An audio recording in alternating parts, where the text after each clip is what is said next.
عرفان صدیقی کی بیماری کی خبر سن کر اور ان کے بارے میں سوچتا رہا۔ وہ ان کالم نگاروں میں سے تھے جو ویسے بھی کبھی پسند نہیں تھے۔ بہت سے کالم نگار ایسے ہوتے ہیں جن کے نقطہ نظر سے آپ کو اختلاف ہوتا ہے، مگر آپ پھر بھی ان کے طرز تحریر کی خاطر انہیں پڑھتے ہیں۔ ارشاد حقانی، عبدالقادر حسن، ہارون رشید ایسے ہی کالم نگار تھے جن کی بات پسند آئے نہ آئے مگر تحریر کی سلالت، روانی اور خوبصورت انداز ضرور پسند آتا تھا۔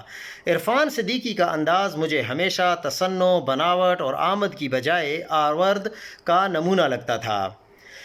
اسی وجہ سے وہ اتنے بھوجل تھے کہ کبھی صحیح کر کے پڑھے ہی نہیں، مگر بعد میں مجبوراً اس لیے پڑھتے تھے کہ دیکھیں حضرت نے کس طرح الفاظ کی جادوگری سے سیاہ کو سفید اور رات کو دن ثابت کرنے کی کوشش کی ہے۔ عرفان صدیقی ہاؤس آف شریفز کے ابتدائی کاسا لیسوں میں نمایاں ہی نہیں سر فہرست تھے۔ اب یہ معلوم نہیں کہ ہاؤس آف شریفز کے ہیڈ ہنٹرز نے انہیں شناخت کر کے اپنے قلمی میراثیوں کے ٹولے میں شامل کیا تھا یا پھر وہ خود نواز شریف کے اپنے جیسے قلم فروشوں پر فیاضیوں کے قصے سن کر ان کے درد پر جا کر سجدہ ریز ہوئے تھے۔ مگر جو کچھ بھی تھا، ان کی پارٹنرشپ بہت طویل عرصے تک بہت خوب چلی۔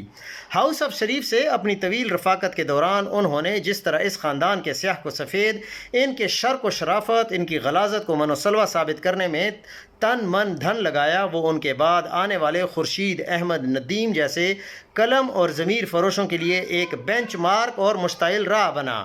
آئین کے بلاత్కాر کو جمہوری جدوجہد، ذاتی مفاد کی خاطر ملکی وسائل کی لوٹ مار کو قومی مفاد اور جمہوری نظام کی پشت میں چھرا گھونپ کر آمروں کے ہاتھ مضبوط کرنے کو آئین کی سربلندی، جس خوش اسلوبی، فنکاری اور ڈٹائی سے انہوں نے قرار دیا، وہ بعد میں آصف محمود، طلعت حسین اور حسن ایوب جیسوں کے لیے ٹیکسٹ بک قرار پایا۔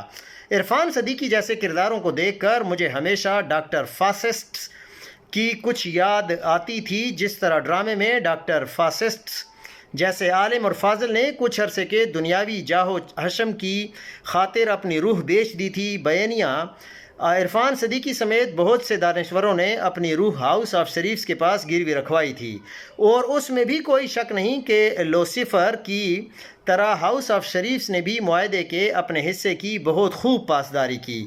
اب عرفان صدیقی اپنے آئین اور قانون کے خون کی روشنائی سے بھرے قلم سمیت خدا کے حضور پیش ہو چکے ہیں یا ہونے والے ہوں گے۔ دعا ہے کہ خدا ان کا معاملہ ڈاکٹر فاسسٹ جیسوں کے ساتھ ہی کرے۔